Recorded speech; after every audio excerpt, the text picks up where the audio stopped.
Tiny lovers, siapa yang tak jijik atau bahkan merasa tidak nyaman ketika melihat belatung berwarna putih yang kerap kita lihat di bangkai atau di sisa makanan atau tempat sampah? Namun siapa sangka, belatung kerap dipandang sebelah mata ini ternyata mampu menghasilkan omset hingga ratusan juta rupiah dalam satu bulan.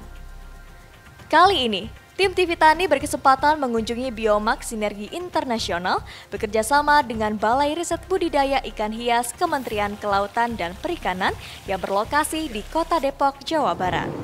Untuk melihat bagaimana proses mengembangkan pakan dan kompos dari sampah organik yang dihasilkan oleh maggot atau larva dari lalat hitam atau black soldier fly.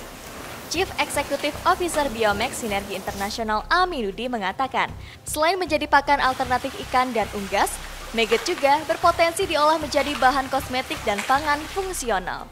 Ya, maggot itu adalah fase hidup dari lalat tentara hitam. Dia berbentuk seperti ulat, di mana maggot ini sangat aktif untuk memakan sampah-sampah organik ya.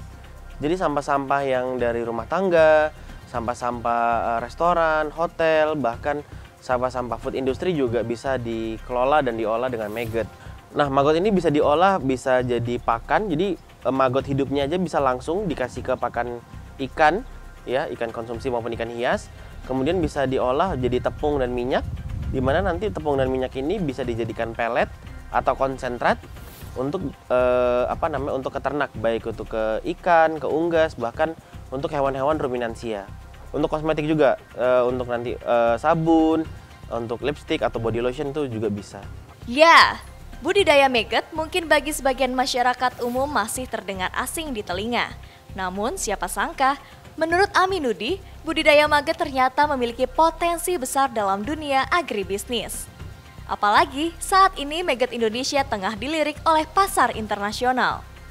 Potensi maggot besar banget, apalagi nanti penggunaannya bukan hanya untuk ke agriculture, tetapi untuk bisa untuk ke daily tools gitu ya, untuk ke manusia tadi.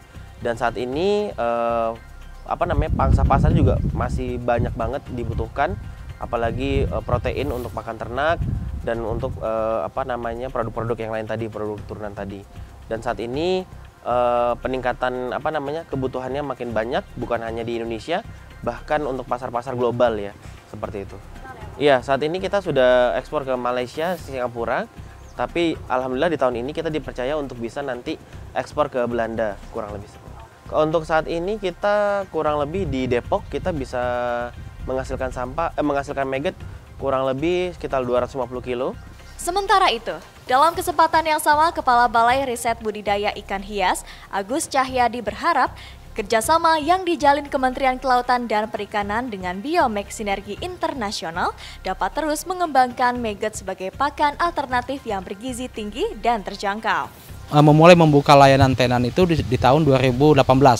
Tenan kami pertama adalah PT Biomax ya, anak muda yang punya harapan besar untuk membangun, memanfaatkan bahan-bahan organik yang dimanfaatkan untuk kebutuhan pakan. Nah, karena kami di Kementerian Kelautan dan Perikanan ini adalah bahan untuk ikan, maka komoditas ikan unggulan yang akan kami tawarkan. Karena tidak untuk kebutuhan yang sifatnya umum ya. Misalkan begini, apakah untuk selain ikan bisa, tetapi karena kami di Kementerian Kelautan, maka sumber pakan untuk suplemen misalkan atau untuk fungsional itu menjadi target kami sekarang.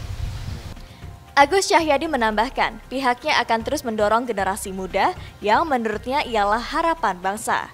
Ia berharap maggot Indonesia dapat terus menembus pasar dunia melalui ide dan gagasan baru dari anak muda Indonesia. Karena maggot sekarang sudah mendunia ya.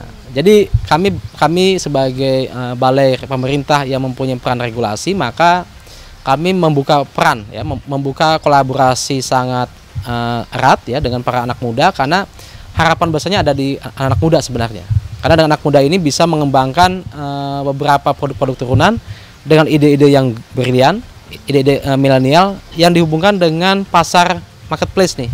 Kita nggak bisa tanpa marketplace hari ini. Jadi budaya marketplace kita menjadi sudah budaya anak-anak muda yang mungkin beda dengan budaya kita di era tahun 80-90. Nah, dengan adanya dua sistem ini, kita mengharapkan produk yang inovatif dan go public melalui jaringan jaringan internasional media-media yang bisa di share kepada masyarakat.